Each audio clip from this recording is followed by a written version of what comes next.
you all for coming this evening. As you know, we're dedicating a plaque in memory of James Gandolfini, who grew up in Park Ridge, was Park Ridge High School class of 1979, much beloved friend, an actor and humanitarian.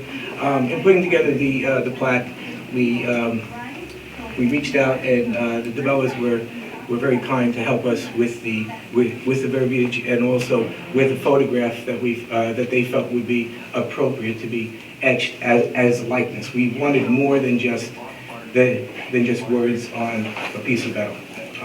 So I'd like to invite Dr. Gamper to say a few words, and then also after he's finished, to invite anyone else, family members, friends who would like to say a few words as well. Dr. Gamper. Thank you very much, Mr. Bruno. First and foremost, I'd like to thank the Gandolfini family and friends for joining us this evening for the plaque dedication. I also would like to say that it'll be an honor to house the plaque at the high school and to keep it here for everyone who walks into the school for whatever reason, whether it be to visit the office or to go to a show and so forth. So the one message I just wanted to say is that I'm thinking back when Mr. Gandolfini was a student here in the high school, and he was performing in a little theater, and he was walking the hallways, and I'm sure he had aspirations and dreams that he wanted to become an actor, and that he wanted to perform. And I'm sure that there were people who were saying, you know, maybe you better think about something else. It's so difficult to make it in show business. It's so difficult to make a living as an actor. But he had the courage to follow those dreams. And he made those dreams become a reality for all of us to see, whether it was on TV or in a movie. And I think that's a great tribute to his dedication into something that he loved and he was so good at. And the message that I would have for the students is, don't be afraid to follow your dreams. Don't be afraid to try and achieve greatness, which in my mind is what Mr. Gandolfini achieved in his lifetime. So, well, again, I'd like to say it'll be an honor to house the plaque in the school, and I'd like to thank everyone for joining us this evening. Thank you, Dr. Gamper.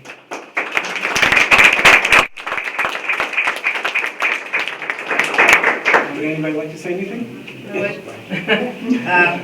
I'm Jim Gandolfini's sister. Where? Over here? By the plaque. Okay. I'm not afraid. Because, for me, I was 13 years older than him. So, well, first I want to say that we spent a lot of fun times here in this little theater.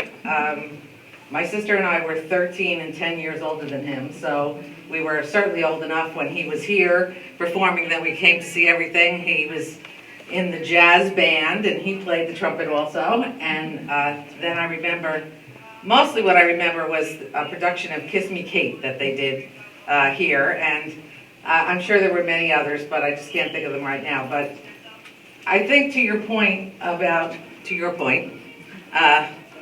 following your dreams, I get to now tell you one of my favorite stories, that my mother, she was born here in the United States, but she was taken back to Italy when she was just a baby. And so she was in Italy all the time throughout the war. And then she came back here because she was a citizen. So she was one of the first ones in the family to come back here. And my mother was an extremely intelligent woman, and she could have done anything. But it was, you know, when she was growing up in Italy, it was, if your family didn't have a lot of money, the boy was always the one that got everything. So he got to go to school. She went pretty far in school, but she got, you know, she had to leave school.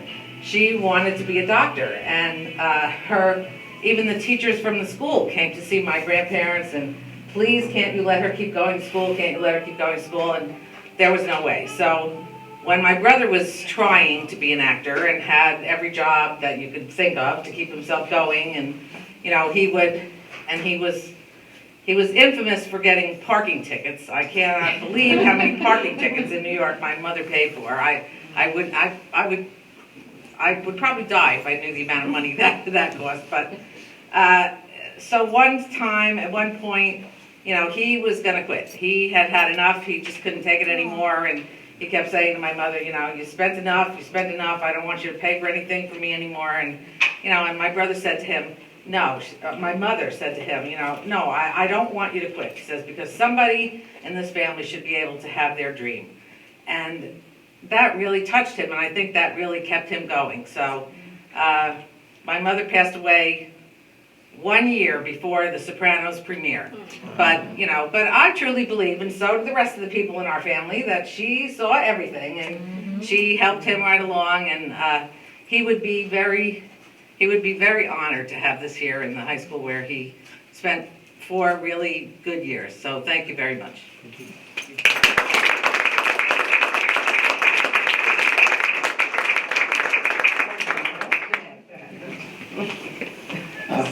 Thank you very much, really appreciate it, thank you. Thank you so much. Thanks to everybody who was a part of this. My name's Tom Richardson, and I work with Jim, and known him for, as a friend. And as I saw the teachers and they were winning their awards, and I thought about, Jim had worked with the School of Visual Arts in New York City, and he would go there and he would teach little classes, like in little theaters like this. And I just know that if there were more time, I'm sure he would be back here in Park Ridge. And now that this is here, I'm sure his spirit will be there with everybody that goes through these doors and goes on stage to try and find themselves and do what they were born to do. So, thank you very much.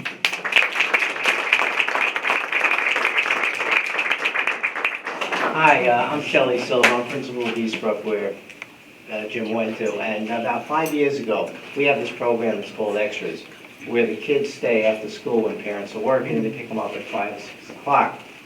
So we have teachers that run the program. At about 5 o'clock, Mr. Gandolfini came in, but he had this big hood on, and he's a big guy. And my teacher was frightened because she didn't recognize him. And he comes in and she says to him, "Can I help you?" And he takes his hood off, and she recognizes him right away. And he says, "No, I just like to walk around and see the school." And she said, "Of course, you can do that." And then he asked about 2 or 3 teachers that he had, and one was John Dalton. And John Dalton gave him his star. I think it was Macbeth. Yes, he played Macbeth in the sixth grade. And it just brought back so, because she told me the story the next day, and he walked around and he asked about Mr. Dalton, Mr. Cease, I think he also mentioned. And it just brought back so many wonderful memories for me, because I was there for about a few years with Mr. Cease and Mr. Dalton, and then they retired. But it just shows the connection he had to this community and to the schools, and we really appreciate it. Thank you.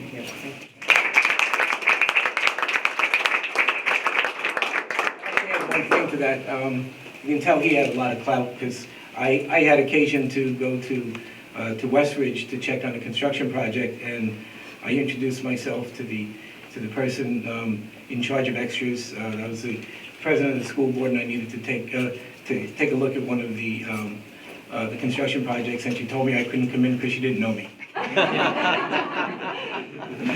Anyway. You go. That's right. My name's Donna Mancinelli. I was a graduate of class of 80. Met Jim when I was really little down at the Gandolfini's Beach House, but we became friends in high school. Always wanted to get into theater, but for some reason I wouldn't get the part, but I got the behind-the-scenes operations role. So Ann Camarado, who was Park Ridge High School's performing arts teacher, picked me as student director in 10th grade, and she picked Jimmy to be the leading role in Arsenic and Old Lace. So that was 1978. Yeah. We're getting old.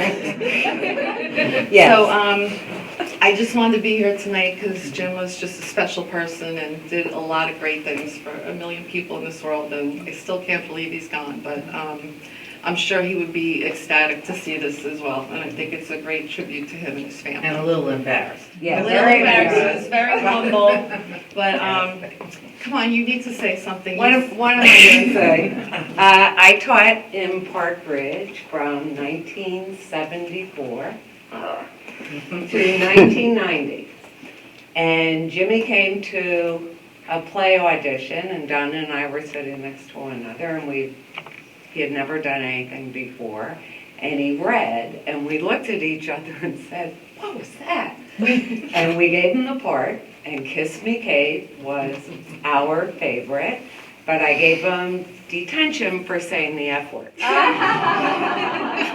And we were talking about time and place and appropriateness, and when he got The Sopranos, And we spoke at a function Donna had invited me to. He said, "Did you count how many times I said that word?" I said, "Yes, I did." This was their home. This was a place they felt safe and loved and had so much fun playing around with things and supporting one another. It was an honor to work with all of them for a long, long time. We miss him. This That was is the wonderful. first thing we said to him after we went to the premiere of The Sopranos. The first two Intentions. episodes. I know. I mean, we walked out of there and said, "Do you have to say that word? Every other word out of your mouth?" He says, "I don't write it. I That's just right, yeah, the that's actor what he writes it." said. Okay. Yeah. This is wonderful, a wonderful thing.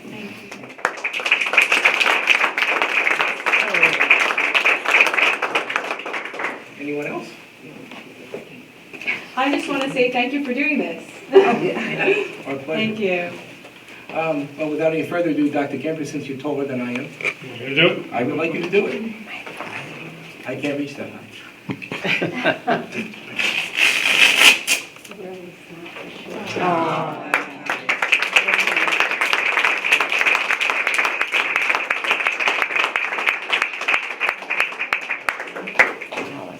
Very nice. Nice choice. This is my part. Oh, what a nice picture that is, James. No, she takes good pictures. What, they're making fun of me? I think I'm out flooding now. Okay. We can always come back here and take another picture. They might let us. They'll let you in, they won't let me in. You're shifty looking. Well, for other reasons. Well, thank you very much. Thank you. Thank you. Very nice.